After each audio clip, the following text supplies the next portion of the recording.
Well, Britt and Sarah, criminals are targeting these blue mailboxes all across town to retrieve checks being sent in the mail. And now it has police telling people to be very cautious when sending checks via snail mail. To find out that people are breaking into the mailboxes and scamming people out of money is horrifying. Watertown Police say they've seen a recent spike in check washing in recent weeks. Check washing is when criminals use a special substance to erase the ink on a check to change the information on it, like the dollar amount or the name the check is addressed to.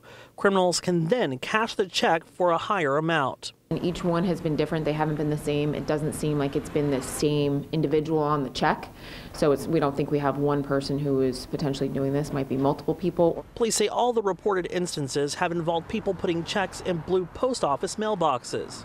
Either using, potentially a stolen key, because we have been seeing that has been on the rise, where they're being stolen from postal workers, the postal workers being robbed or whatever, or they're using a device to be able to get into the box and use some form of mechanism to be able to get the checks out. Kristen White says it's because of crimes like this that she has stopped sending checks in the mail. I've stopped doing it. I feel more secure, oddly enough, doing things online where I get secure receipts for things rather than sending things through the mail. Police want to make sure your hard-earned money isn't being stolen, and there's plenty you can do to avoid falling victim to check washing.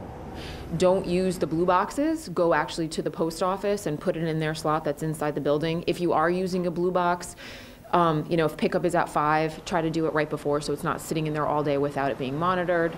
Police also recommend homeowners to bring in their mail as soon as possible so it's not sitting outside for a long time. And if you're writing checks, use a gel pen. Experts say the gel ink is harder to wash off. If you see anything fishy in your bank account, report it right away and report any suspicious activity you might see near these mailboxes too. And so if you're seeing somebody who's there who necessarily shouldn't be, digging into the box, to call the police.